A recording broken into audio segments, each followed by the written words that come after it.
Laurent Roland Tonekes, bonjour. Maurice Yagua, bonjour. Amis téléspectateurs internet, bonjour. Oumar Andjou, bonjour. Bonjour Maurice, bonjour à tous.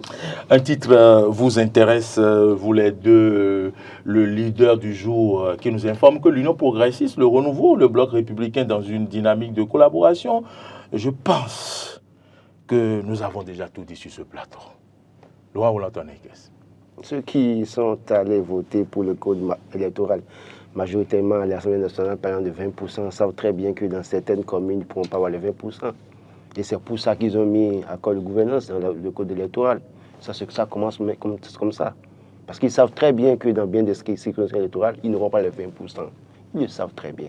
Donc ils ont déjà commencé par annoncer les couleurs en se mettant ensemble pour essayer de pouvoir gagner dans les communes pour faire échouer les autres. Ça se comprend plus simplement. Il n'y a pas de débat à faire en la matière. Moi, je sais ce que je dis depuis ça. Pour dire qu'il y a des dispositions qui, en réalité, n'arrangent pas les partis politiques. Aussi fort que soient certains partis de la mouvance, ils sont conscients qu'ils ne pourront pas. Et donc, oui, il faut un accord de gouvernance. Et cet accord de gouvernance leur permettra de prendre le contrôle des choses et de pouvoir avoir les sièges dans certaines circonscriptions électorales et histoire d'écarter les autres. Écoutez, en tout cas, ça montre. C'est un signe de faiblesse de ces partis de la mouvance, cet accord de gouvernance qui est, en tout cas, ce qui se prépare là, c'est un signe de faiblesse et de fébrilité de ces partis qui se disent partis forts de la mouvance. Je crois que c'est ça. Oumar Andjou, vous avez écouté et donc Laurent Roland Tonekes réagissait par rapport à ce qu'il a dit. Oui, j'ai écouté avec beaucoup d'intérêt. Je comprends la logique de Laurent. Enfin, Laurent est resté droit dans ses bottes ce matin, comme on dit. Il n'a pas bougé d'un iota de ce qu'il est. De iota. Oui, il est resté vraiment ce qu'il est. Mais bon, moi, mon analyse par rapport à tout ceci n'est pas forcément... Est-ce que vous êtes surpris par ceci? Oui, par donc cet accord, ces accords qui commencent. Écoutez, il n'y a aucune surprise que des gens de la mouvance présidentielle se mettent ensemble pour parler d'une même voix en vue de 2026. Bon, il y a quoi de surprenant? Il n'y a rien d'étonnant à ce niveau. Moi, je pense très sincèrement que bon, c'est le moment de plutôt accorder les violons et correspondre à ce que donc le chef, c'est-à-dire en l'occurrence ici, le président de la République, attend de nous en tant que parti politique. Parce que quand vous regardez aujourd'hui les événements majeurs qu'il y a dans notre pays, sur le plan politique, sur le plan judiciaire et tout, le premier constat c'est quoi? C'est que on sent une cacophonie au sein de la mouvance présidentielle. On ne parle pas d'une même voix. Vous voyez que si vous faites voilà, ça. Mais écoutez, la discipline du groupe par rapport à, il ne faut pas, comment on appelle, plébisciter par exemple un candidat, enfin il ne faut pas susciter la candidature, il ne faut pas faire ça, il y a pas mal de choses au sein donc de cette mouvance-là. Vous entendez au B26, enfin tout ce qui a conduit, je ne sais pas moi. Non, ça là c'est fini, non? Oui, mais c'est peut-être fini. Oui. Cette cacophonie-là, où on dit ne suscitez pas de candidature, ne faites pas... Ce n'est pas des gens de l'opposition qui suscitent le candidat OB. Okay? C'est des gens qui partagent forcément la vision, on va dire, présidentielle. C'est des gens qui sont... C'est ça que vous appelez cacophonie. Oui, mais c'est un peu ça. On ne parle pas d'une même voix. Le chef veut quelque chose et on entend des bruits derrière, dans l'arrière-cour, comme quoi on veut. Donc, si aujourd'hui, ils ont la possibilité de se mettre ensemble et de parler d'une même voix et d'avancer ensemble en vue de 2026, ça veut dire que la discipline revient au sein donc, de la mouvance présidentielle. Et moi, je pense que c'est une bonne chose pour eux, pour leur camp. Parce que plus ils seront unis, mieux ça sera pour eux. Voilà, Laurent, est-ce que vous êtes certain que ces accords-là sont synonymes de voudrais demander à Marcel de bien vouloir nous ramener la une. Je vais lire quelque chose, vous allez comprendre que ce que je dis là. La une est là. Voilà, c'est bien écrit. Signature d'accord de gouvernance politique dans certaines communes. Ça veut dire qu'ils ne se mettent pas ensemble pour parler d'une même voix. Dans certaines communes, ils savent très bien que leurs intérêts sont menacés. Ils vont se mettre ensemble pour gagner face aux autres. Non, on dit pas attendez, parce que vous avez dit que c'est que s'ils veulent se mettre ensemble, ils se mettront ensemble. Donc c'est qu'ils se sont mis ensemble une fois pour toutes pour faire tous les combats. D'accord? Mais dans le cas d'espèce, dans les communes, ils se sentent assez fébriles. Dans ces communes, ils veulent se renforcer pour pouvoir faire face aux adversaires politiques. C'est de ça que je parle pour dire en réalité, ça veut dire que quoi? Ça revient au fait qu'eux-mêmes sont conscients de ce que dans certaines communes-là, ils ne pourront pas grand-chose. Et si on est conscient, attendez, si on est conscient qu'on n'est pas capable, parce que si on chante tout le temps que les partis doivent être représentatifs dans toutes les localités du Bénin, et que les partis doivent être forts dans toutes les localités du Bénin, et que là, les gens montrent déjà eux-mêmes qui ont voté, montrent déjà que dans certaines communes, ils auront du mal à avoir ça, et qu'ils doivent se mettre ensemble, cela suppose qu'en réalité, c'est quelque chose à corriger. Bon, c'est votre lecture, mais moi je dis et je répète, ils sont en train de se mettre ensemble, c'est ça qu'ils sont en train de mais Laurent, s'unir. S'ils se mettent ensemble, ils sont obligés de parler voilà, ils vont parler de la même voix. Du même voix, non? Regardez, nous la sommes dans précision la politique, dans certaines communes. Et vous savez très bien que la loi dit, le code électoral, c'est qu'il y aura accord de gouvernance dans certaines situations pour leur permettre de lever des sièges. Parce que dès lors qu'ils n'ont pas 20% dans une situation électorale ou dans une commune, ils ne peuvent pas lever des sièges. Et ils sont conscients que eux-là, ils sont conscients que dans certaines communes, certaines localités, ils n'auront pas les 20%. Donc c'est de bonne guerre. Attendez, cela suppose que quoi? Si eux-mêmes sont conscients de le faire, écoutez, cette manière de faire les choses-là, donc vous trouvez que c'est bon? C'est parce qu'ils ont la chance d'être deux formations majoritaires de la mouvance. Si le cas où ils ne sont pas les deux... il va falloir que vous me donniez la parole. Le problème, il y a Renaissance nationale, il y a Moël Bénin qui sont aussi de la mouvance présidentielle. D'accord, on va te donner la parole. Allez-y. Que des partis de l'opposition, les partis de la mouvance présidentielle se réunissent et se disent « Ah, on pourrait être en difficulté dans tel ou tel endroit, il faut qu'on se mette ensemble pour aller, c'est-à-dire conquérir. Oui. Enfin, l'élection générale de 2026. Il y a quoi de surprenant, il y a quoi de mauvais dedans? Moi, je ne vois aucune... Enfin, il n'y a pas matière à s'indigner, à dire que... Personne ne s'indigne sur ce plateau, personne ne s'indigne sur ce plateau. Moi, je ne m'indigne pas, ni Laurent. Non, ce que je dis, c'est très simple, Omar. Je dis, en réalité, je ne suis pas contre l'union des fonctions de la mouvance. Je dis, ça veut dire qu'ils sont conscients de ce qu'ils ont mis dans le code eux-mêmes là. Ils ne peuvent pas remplir les conditions. C'est tout ce que je dis. Voilà, on va le laisser aller au bout. Allez au bout de vos... Voilà, au bout de mon idée. Oui. Le code, c'est un test que nous devons respecter. Vous êtes d'accord avec moi? Et nous, quand on se voit, on se dit, ah, on peut être en difficulté à certains endroits, mais on se met ensemble, le code, c'est le code encore qui nous permet, non? Où est le problème? Le code, je ne sais pas quel lien vous faites avec le code. Le code ne met pas en difficulté les partis, c'est les partis qui doivent s'adapter au code, et moi je pense que c'est ce qu'ils sont en train de faire. C'est ce que j'appelle depuis tout le temps. Éprouvons les codes, éprouvons les tests que nous avons votés. Mettons les choses à l'épreuve. Allons aux élections. Que chacun travaille. Et moi, je pense que la mouvance est en train de travailler. C'est le moment également pour l'opposition de travailler et de voir ce qu'ils peuvent mettre en place aussi comme accord à leur niveau ici et pour pouvoir être vraiment représentatifs. Parce que c'est ça l'objectif. Avoir des partis représentatifs sur toute l'étendue du territoire national. Pas des partis d'arrière-cour, des partis de village où c'est un individu qui... Donc vous appelez l'opposition... J'appelle tous les partis, je suis pleinement d'accord avec vous. Je suis pleinement d'accord avec vous que les partis doivent s'adapter au code. Je suis d'accord. Maintenant, si les partis doivent s'adapter au code là, enlevons alors l'accord de gouvernance et que tous les partis s'adaptent alors au code. Parce que l'accord de gouvernance est déjà là. Donc non, c'est dans le code. On va faire avec. Pourquoi vous voulez ceux qui ont mis ça dedans ont mis en tout cas cette disposition là qui va les arranger parce qu'ils savent très bien que ça va les aider. Si ça les arrange, ça arrange également l'opposition. Que l'opposition aussi use de cela aussi. Laurent, en toute honnêteté, est-ce que cet accord n'arrange pas aussi l'opposition? L'opposition qui est constituée de FCBE, de tout ça là, et qui refuse de se mettre ensemble. Est-ce que c'est la faute à la mouvance? Ne dites pas que les... Attendez, Laurent va me répondre. Ne dites pas que les opposants refusent de se mettre ensemble. Qu'est-ce que je vais dire alors? Parce que les opposants, il y a plusieurs courants d'opposition. Et vous en êtes conscient. Plusieurs courants. Quel courant? Rappelez-nous. Les téléspectateurs et moi, nous ne connaissons pas les courants. Rappelez-nous les courants. Il y a les opposants qui sont opposants farouches. Il y a les opposants faut faire valoir. Et il y a ceux qui se sont appelés par le peuple. Il y a les opposants. Faire valoir.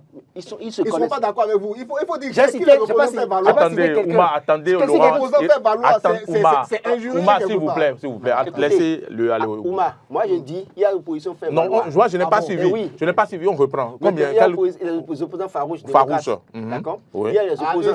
C'est les démocrates sont farouches. S'il vous plaît. Il y a les opposants de principe, mais qui finalement ont rejoint l'UP, Agossa et Consorts, parce que quand on a compris, ils sont policiers et allés au BM. De principe. Vous savez même qui ont dit, c'est pas moi. D'accord. Il y a l'opposition de construction, constructive. Oui. Stoleba qui a réduit le silence, on ne l'écoute plus. Il y a quelle opposition encore? Non, il y a... Faire valoir. Il y a faire valoir. D'accord. Maintenant, toute cette... Et il y a aussi l'opposition philosophique. De Ménotin. Donc, écoutez. non, attendez. Écoutez, Ahmed, on va faire le point. Oumar, non, parce que vous êtes tous musulmans. Oumar, c'est moi. Laissez-moi. Vous pouvez dire ce que vous voulez, mais moi, je dis ce que je pense. Voilà. On ne peut pas mettre tout ça là ensemble pour être fort. Ils ne peuvent pas s'entendre parce qu'ils ont des intérêts divers. Ils n'ont pas les mêmes intérêts. Vous n'avez pas demandé à celui qui a fait valoir de venir s'entendre avec ceux qui veulent véritablement avoir un résultat. Vous n'avez pas demandé à celui qui dit qu'il y a une proposition constructive d'aller se mettre... Parce que l'opposition constructive qu'il a décrite à l'époque, là, c'est que oui, il faut apprécier, il ne faut pas trop aller à dénoncer. Mais on connaît ça. Vous voulez qu'ils se mettent ensemble avec qui? L'autre qui demande tout le temps de boycotter les élections, vous voulez qu'ils se mettent avec qui? L'autre là qui dit tout le temps de boycotter les élections. Appelez les noms, moi je ne connais pas l'autre. Donc pour vous dire quoi? Pour vous dire qu'au fond, le problème qui se pose aujourd'hui, au niveau de l'opposition, et c'est pour ça que tu dis que l'opposition doit travailler, à terre les égaux et mettre les intérêts de côté et se mettre ensemble. Ils doivent se faire. S'ils ne le font pas, c'est qu'ils donnent la possibilité aux autres là. Parce qu'en réalité, malheureusement, depuis 2016, on a plusieurs partis qui se réclamaient de la mouvance. PRD, UDBN et aujourd'hui RN, Moël Bénin. Mais il se fait que dans les batailles électorales, il se fait que c'est deux partis qui arrivent à tirer pratiquement leur épingle du jeu, UP, le Renouveau et le BR. Et ces formations ont en réalité réussi à maintenir une certaine dynamique en ayant au cours des différentes élections des élus. Et ayant une présence constante sur le terrain, malheureusement pour les autres formations politiques. Parce que quand vous allez dans toutes les circonscriptions électorales au Bénin, malheureusement, pour les autres formations de la mouvance, c'est que ces deux premières formations ont des élus. Et ils sont conscients que, quand on va aux élections, eux, ils sont sûrs qu'ils peuvent avoir des élus parce que c'est des partis constitués des vieux briscards de la politique béninoise. Et donc, ils ont une présence dans toutes les zones, ils sont sûrs. Par contre, pour les autres, rien n'est encore défini et n'ont aucune certitude. C'est de ça que je parle. Sinon que je ne suis pas contre qu'ils se mettent ensemble. Je relevais juste quelque chose qui est clair. Pour dire que les gens disent qu'il faut 20% dans toutes les zones électorales, autrement vous n'avez pas d'élus. Et on dénonçait ça. Mais eux, ils ont mis en même temps dans le code électoral accord de gouvernance parce qu'ils savent très bien que là où ils ont des difficultés, ça va les arranger de se mettre ensemble. Ils ont de l'avance. Voilà, c'est ce que je dis. C'est pas que je ne les critique pas. Ils peuvent se mettre ensemble. Ils peuvent faire ce qu'ils veulent. Je vous ai entendu chuchoter plusieurs fois faire valoir. De quoi? C'est faire valoir. Qu'est-ce qui vous étonne? Non, mais faire valoir. Faire valoir, c'est péjoratif. Mais écoutez, ça veut dire que vous êtes juste des pantins qu'on met là comme ça pour dire que non, vous êtes opposant. Et moi, je ne vois pas un opposant béninois. C'est vous qui interprétez ça comme ça? Non, c'est pas une question d'interprétation, c'est du français. Hein. C'est un mot français. Il n'y a pas d'interprétation. Celui qui dit faire valoir n'a pas dit pantin. Non, si, c'est ça. Ça veut dire que vous êtes juste un opposant de façade. C'est ce que ça veut dire. Possible? Et moi, je pense qu'aucun opposant au Bénin n'estime être dans ce cas-là. Moi, en tant que journaliste, j'estime qu'on ne devrait pas normalement. C'est pourquoi ça me fait sourire légèrement. D'accord. Cela dit, opposition philosophique. Par respect pour eux, je n'ai pas cité. Opposition vous avez de citer. Pourquoi l'opposition ne peut pas se mettre ensemble? Voilà, ça c'est là la vraie question. Avant 2016, on a demandé à l'opposition. On n'a jamais été d'accord qu'ils se mettent ensemble parce qu'il a dit sur ce plateau. Sur le plateau, il y a l'émission qui est là. Voilà, l'émission est là. Je vais vous expliquer. Je dis, je ne suis pas partisan de, comment on appelle, du fait d'aller inciter coûte que coûte l'opposition à se mettre ensemble. Ça, c'est bien clair. Hein. Maintenant qu'ils se mettent ensemble, je ne suis pas contre ça, c'est pas mon problème. Qui a incité l'UP, le Renouveau et le Bloc républicain de se mettre ensemble? Ok, moi je vous retourne la question. Personne ne les incite, c'est eux-mêmes, ils ont vu leurs intérêts. Si leurs intérêts les obligent à se mettre ensemble, ils se mettent ensemble. Et vous pensez, est-ce que vous pensez que face à cette machine là, ce rouleau compresseur qui se prépare, que l'opposition pourra tenir si elle ne se met pas ensemble? Ça fait leur problème. C'est à eux de réfléchir et de savoir leur stratégie. Et c'est à eux d'aller travailler. C'est ce que je dis à chaque fois. Et c'est ce que je reproche aussi à Laurent. Tout de suite, Laurent a voulu voir une défaillance au niveau du code qui a été réformé. Il y a un problème. Alors que vous voulez qu'on applique, qu'on expérimente le code. Et je vais vous expliquer pourquoi. Je suis foncièrement progressiste. écoutez bien, progressiste, Progressiste. courant de pensée. Et non courant de socialiste. pensée, je ne Vous n'êtes pas de l'Union progressiste. Non, je ne suis pas de l'Union progressiste. Membre de Ça ne l'Union veut pas dire ça. progressiste. C'est-à-dire que progressiste en tant qu'idée, en tant que manière de voir le monde. Ah, d'accord. Voilà, j'aime la modernité. C'est proche, J'aime qu'on proche du parti. Hein. Non, ça c'est vous qui interprétez ce que vous voulez. J'aime qu'on vive à son époque. J'aime la modernité, j'aime qu'on vive à son époque, j'aime qu'on fasse des réformes qui correspondent à ce que la société est aujourd'hui. Et ce gouvernement-là a eu l'audace de le faire. Mais à chaque fois, quand on veut tirer, on tire sur ce que l'autre a eu l'audace de réformer, de mettre en place pour pouvoir balayer certains mauvais comportements.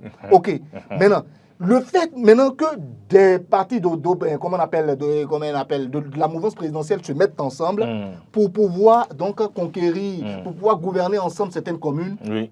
c'est-à-dire conquérir ces communes et les gouverner ensemble, Oui. vous voyez que c'est une défaillance au niveau du code. Moi, j'estime que ce n'est pas une défaillance au niveau du code. C'est que ces partis-là ont compris qu'aujourd'hui, il faut s'adapter à notre nouveau code, il faut s'adapter à notre société actuelle. On doit abandonner certaines manières de faire. Voilà. C'est ce que moi, je fais comme lecture. Et c'est de bonne guerre, je le dis. Nous sommes dans l'arène politique. Si on a les mêmes intérêts, pourquoi ne pas se mettre ensemble? Ça, c'est une première partie de mon analyse. Oui. Et l'autre analyse que je fais également, je dis, mais c'est une bonne chose également pour le camp présidentiel. Parce que désormais, on est de plus en plus unis. Ça veut dire qu'on va parler de plus en plus d'une même voix. Et ça veut dire que la discipline revient. Donc, ce qu'on leur reprochait, ça revient de plus en plus au sein donc, comment on appelle, de la mouvance présidentielle. Voilà ça, moi, mon analyse par rapport à ça. Mais venir tout de suite dire, voilà, le fait qu'ils se mettent ensemble, c'est parce qu'ils ont vu une défaillance au niveau du code. Eux-mêmes ont compris ça. Ils avaient manigancé. Non, mais moi, je ne vois pas les choses dans ce. C'est vous qui utilisez ce thème. Moi, je dis. Vous avez fini? Je dis et je répète. Oui. Ne voyons pas dans tout ce qui a été fait comme réforme, système partisan, sur le plan politique et peut-être même les autres réformes, ça on en parle très peu. Et ceux qui en parlent très peu savent pourquoi peut-être qu'ils en parlent peu. Tout ce qu'il y a eu comme réforme dans l'administration, il y a de belles choses aujourd'hui. On voit les comportements, les anciens comportements aujourd'hui qui sont laissés tomber. On voit les gens de plus en plus venir à l'heure aussi. C'est vrai qu'il y a encore des tas, mais les gens vont de plus en plus à leur boulot. On sait que désormais tu fais des erreurs. Voilà, ça c'est des réformes qui ont permis ça. Parce qu'on veut s'adapter à notre époque. Parce qu'on veut changer notre pays. Voilà. Donc, ne voyons pas partout que le code est mauvais, comment on appelle les réformes sur le plan partisan sont mauvaises, il faut tout changer. C'est parce qu'ils veulent se tailler la part du lion qu'ils sont en train de... Voilà. Non, beaucoup. Je ne peux pas dire fini. Je peux laisser la parole à Laurent pour réagir. Oui, allons-y. Laurent, je suis Ouma avec beaucoup d'intérêt et ça me fait sourire. Beaucoup d'attention d'ailleurs. Oui, ça me fait sourire. Pourquoi? Parce que d'abord, il ne faut pas mélanger les réformes qui ont été opérées avec les questions du code électoral. Je suis en train de parler d'abord du code électoral. Je suis le premier à reconnaître quand c'est bon. Je dis que c'est bon. Je ne fais pas dans l'hypocrisie. Si vous ne voulez pas reconnaître, au moins Maury et Ahmed qui animent l'émission peuvent savoir que... Je fais dans l'hypocrisie. Je ne vous ai pas donné la parole. Non, je ne dis pas que vous faites dans l'hypocrisie. Mais eux peuvent témoigner qu'il m'arrive d'apprécier ce qui est bon. Quand c'est bon, Laurent va apprécier. Je ne suis pas membre d'un courant et je ne suis pas dans l'hypocrisie. Je dis ce que je pense et j'assume tout le temps. Pour vous dire quoi? Question de réforme, des choses ont été faites. Et j'ai été le premier à dire, même temps, hors du Bénin ici, quand on a parlé de réforme de la dématérialisation, j'étais le premier à vendre chez mon pays. Parce que face à des Ivoiriens qui disaient qu'il n'y avait pas de dématérialisation dans leur pays, j'étais fier de faire des projections. J'étais fier de projeter même les logements sociaux en Turquie. D'accord? Donc, pour vous dire quoi? Tout ce que je dis, c'est pour aider ceux qui sont là, pour qu'ils comprennent que là où il y a des failles, il faut arranger ça. Maintenant, quand je parle du code électoral, je ne trouve pas la preuve. J'ai comme l'impression, parfois, quand je prends la parole, vous voyez, peut-être comme c'est un opposant qui veut parler. Non, je ne suis pas un opposant. Ce que je dis là, c'est bien clair. Je dis, ce code, j'ai toujours dit que cette question de 20%, que ce n'est pas bon. Pourquoi? Attendez, c'est vous avez votre opinion là-dessus. Moi, j'ai mon opinion là-dessus. Et quand j'ai lu le titre, et d'ailleurs j'ai vu un article, un résumé fait par un journaliste activiste de la mouvance hier, j'ai lu le résumé. Et j'ai souri. Pourquoi? Parce que je dis une chose. Quand les gens criaient pour dire qu'aucune formation politique n'est en mesure d'avoir 20% dans la session électorale, les gens disaient non, que les gens doivent aller travailler, que les partis de la mouvance peuvent le faire. Je ne pas les gens, c'est Ouma qui disait ça. Non, bon, je ne sais pas lui. Non, Ouma a dit ça sur ce plateau. Maintenant que toutes les formations politiques pouvaient avoir les 20%, si toutes les formations peuvent avoir les 20%, papa, il n'y a pas besoin de faire d'accord de gouvernance. C'est ce que je relève. Je ne dis pas pour dire que tout est mauvais, que je dis faire défaillance, mais je dis, si chaque formation politique est consciente étant donné qu'on dit que l'UP est le premier parti à l'aide de la réforme des partisans, pourquoi ils vont faire l'accord de gouvernance? Ils n'ont qu'à aller aux élections et faire face aux 20% sans faire l'accord de gouvernance. C'est ce que je dis. Non, leur force, c'est d'avoir reconnu leurs faiblesses. Donc, je ne dis pas, je ne les dénonce pas pour les critiquer. Je sais juste de présenter la situation pour dire, vous voyez le fait qu'ils ont fait l'accord, ça vous fait mal? Non, ça ne fait pas mal. En fait, ça prouve que eux aussi, qu'ils sont conscients. C'est ce que je dis. Je n'ai rien dit de méchant jusque-là. Une toute petite question. C'est moi qui pose les questions ici. Non, permettez, juste. Laurent, ça ne vous gêne pas que vous dites que des partis politiques ne peuvent pas faire 20% au Bénin? Mais ils ne peuvent pas. Ça ne vous gêne pas vous-même. Aucun parti là ne peut faire. Ça veut dire tout simplement que ces partis-là ne sont pas viables. C'est des partis mais justement, vous pensez que ces partis vont résister dans le temps? On va parler, qui ne peuvent pas exister. Il faut éliminer ces partis-là maintenant. On veut des partis représentatifs. La réalité est là. Ça sert à quoi d'avoir 200 partis dans un pays? Oumar, mon cher Oumar. On n'en est plus là. Mon cher Oumar, la réalité est là. L'information que vous voyez là. Les 20%, c'est pour éliminer les partis portés par un seul individu. Il faut les éliminer, ces partis-là. Grâce aux 20%, on va les éliminer tous. Et moi, je suis pour ça. Je ne suis pas comment on appelle, un partisan du président Patrice Talon, mais je suis partisan, je vous le dis, de ce 20%-là. Vous avez fini? Oui. Mon cher Oumar, je vous dis, la réalité politique, eux-mêmes, ils en sont conscients. Il ne peut pas avoir le 20% de ce oui. Et d'abord, aussi longtemps que Patrice Talon sera là, ces partis vont se réclamer fort parce que quand même, ils ont une force derrière. Nous savons très bien les partis créés à l'ère de chaque président, la durée de vie dans le temps. On a vu UBF avec Kékou, on a vu UFCBE, ça n'a pas encore fait 10 ans. Qu'est-ce que vous avez vu d'autres?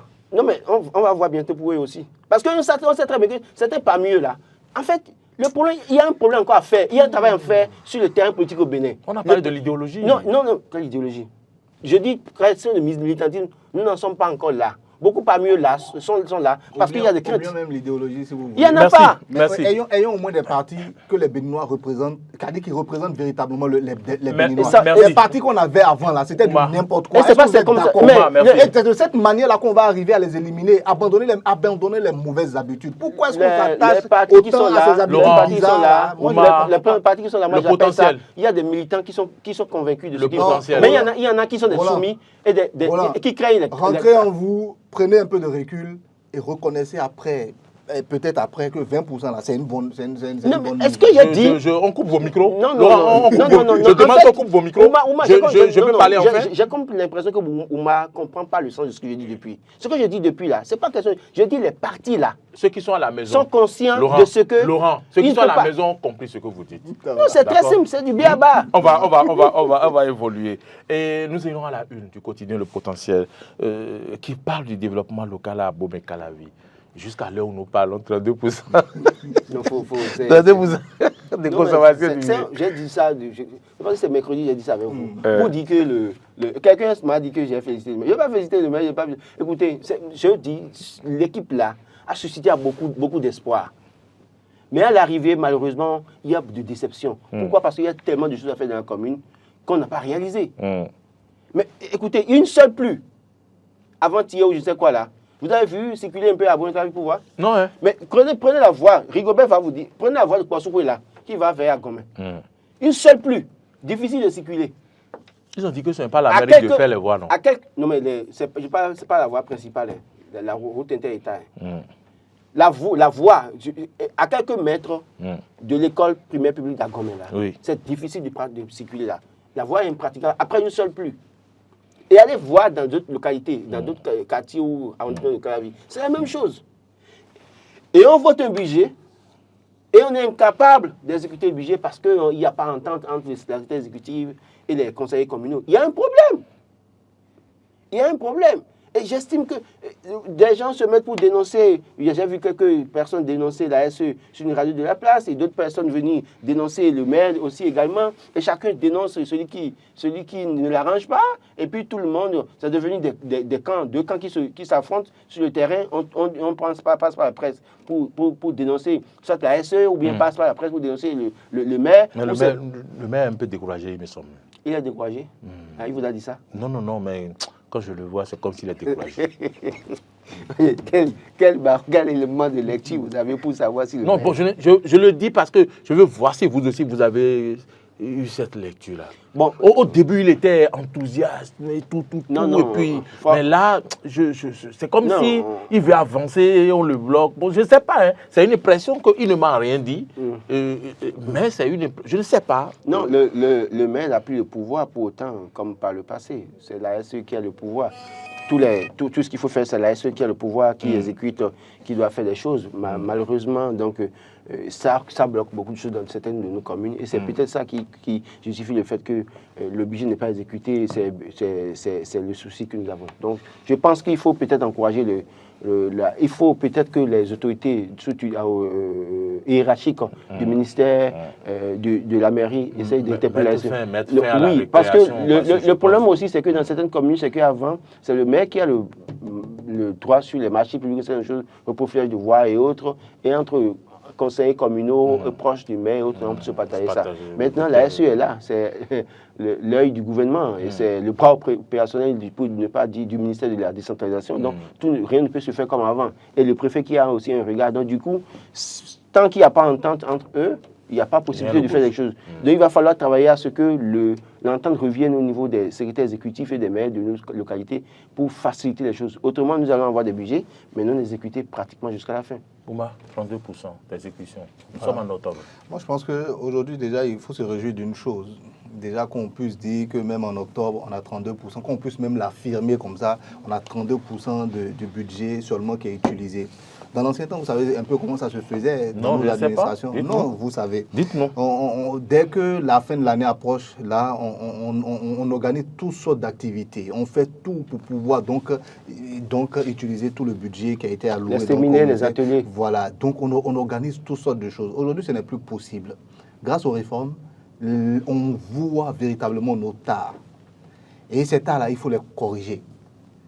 Parce que les SE dont on parle, c'est vrai, il faudrait que les autorités aussi revoient légèrement, je suis complètement d'accord. Parce qu'il faudrait que les maires aussi aient plus ou moins les coups des franches pour pouvoir agir et donc utiliser le budget à bon escient donc, pour le bien donc, des populations.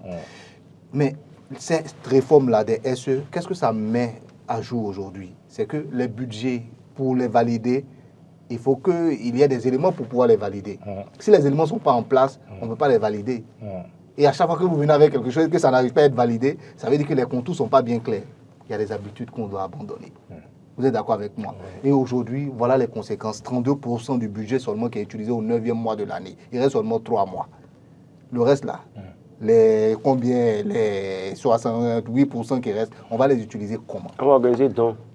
Voilà Donne des enveloppes plus 500 et aujourd'hui, Calavi, moi je dis souvent, quand je suis dans la circulation, quand il est temps de revenir à la maison, quand je suis dans la circulation, je regarde, je dis, mais en réalité, Calavi, c'est comme un dortoir pour Cotonou. Oui, c'est une cité dortoir. C'est une cité dortoir. C'est incroyable. Et ça là, c'est depuis longtemps. Prenez, moi j'ai eu la chance de prendre à ces heures de pointe là, la route vers Akpakpa, vers l'autre zone, vers l'autre côté.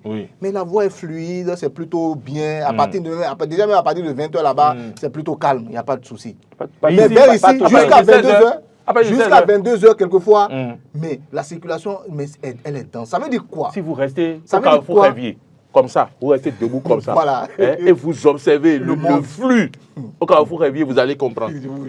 Allez, même à Godomé. Vous allez au Carrefour Révier tous les soirs. Laissez-moi. Vous allez faire quoi là-bas? Donc vous voyez, ça veut dire quoi finalement? Il est temps vraiment qu'on tire la sonnette d'alarme par rapport à Calavi. Beaucoup d'intellectuels, beaucoup de cadres de ce pays vivent dans cette commune-là. Et une commune où on a autant de cadres, autant de personnes aussi instruites ne peut pas être encore à cette étape-là. Regardez même les lampadaires simplement. Quand tu rentres dans Calavi, tu te demandes si on n'est pas déjà rentré dans le Bénin profond. Alors que nous sommes à quelques kilomètres seulement de Cotonou. Il y a plus, les lampadaires ne sont pas allumés. On va appeler l'État central pour faire ça. Il faut que la SE et tous les autres s'entendent, que les ministères et tout le monde, même si la mairie ne fait pas de lampadaire, quand il y a des problèmes, il y a un groupe inter-État. C'est ce qu'ils disent. Bon, en tout cas, et les autres petites routes aussi. C'est éclairé? C'est éclairé. Laurent. C'est éclairé. Nous sommes dans ma rue, il y a des lampadaires. D'accord, je vais même dans ma maison, il y a des lampadaires. Je vais vous laisser partir. Cela, ces 32% là révèlent quelque chose, qu'on doit abandonner un certain nombre d'habitudes et travailler réellement pour le bien des populations. Comment on peut utiliser seulement... Mais le budget est là, on vous l'a alloué, c'est à vous, et vous n'arrivez pas à l'utiliser pour le bien des populations. C'est qu'il y a un problème. Que tout le monde s'assoie et réfléchisse, chacun à son niveau. Peut-être qu'ils n'ont pas l'argent. Problème de tête. Est-ce que ce n'est pas un problème de tête, ça? Je ne pense pas que ce soit un problème seulement de tête. Mais si la tête initie des choses que les autres aussi ne suivent pas, il y a beaucoup de choses aujourd'hui. Il y a beaucoup d'éléments qu'il faut mettre en compte. Moi, je ne veux indexer personne, mais il faudrait que tout le monde, que ce soit l'État central, que ce...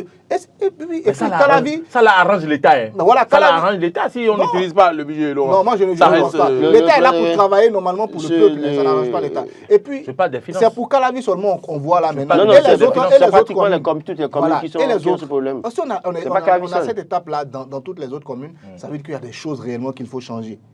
Non, il faut revoir ceux qui ont fait la réforme. La décentralisation, c'est à eux qu'il faut poser la question maintenant. Si eux-mêmes ne sont pas conscients de ce qu'il y a des problèmes dans cette réforme-là qu'il faut arranger.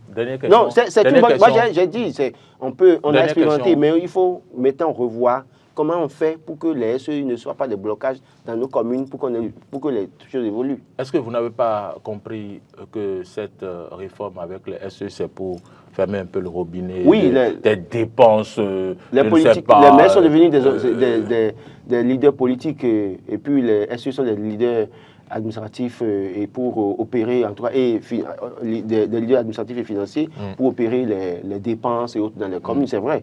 Mais le problème, c'est qu'aujourd'hui, comme je l'ai dit, avant, les marchés se partageaient. Et donc aujourd'hui, comme il n'y a pas possibilité de partager les marchés, parfois, délibérément, certains conseils communaux décident de bloquer l'évolution de la tâche de la SE ou bien du SE. Et parfois, c'est les SE aussi qui constituent des blocages pour les conseils communaux. Donc, du coup, il va falloir trouver une solution pour régler cette affaire-là. Il faut trouver une solution pour régler. Mais déjà, moi je dis déjà, les marchés se partageaient dans le temps, mais on ne voyait pas vraiment les résultats aussi. Donc, si aujourd'hui, on arrive à juguler le fait que les marchés se partageaient, on ne voit pas encore les résultats. Voilà, il faut maintenant faire tout maintenant pour qu'on voit au moins les résultats, malgré qu'on ne partage plus les marchés. Donc, on a déjà réglé un point du problème grâce aux réformes. Maintenant, revoyons toujours les choses, améliorons les choses, améliorons les tests, revoyons les attributs de chacun à son niveau et pour que les résultats du budget soient visibles pour le bonheur donc des populations. Oumar Adéanjou, merci. Laurent Roland Tonikès, merci. Vous l'avez voulu réagir par rapport au passage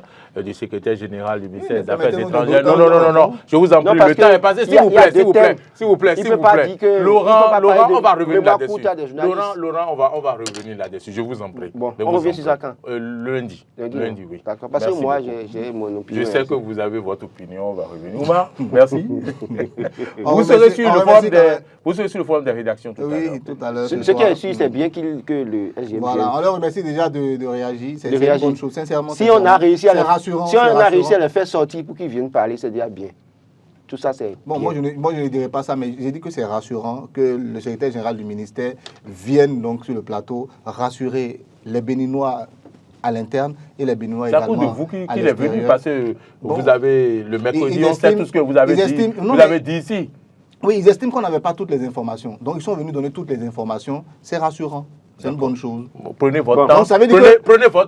Prenez votre temps pour réagir la semaine prochaine. D'accord, il n'y a pas de souci. Mais ce que moi, je veux que chacun retienne, c'est que nous sommes la voix de toutes les autres voix qu'on ne peut pas entendre. Ce que dit la population dehors.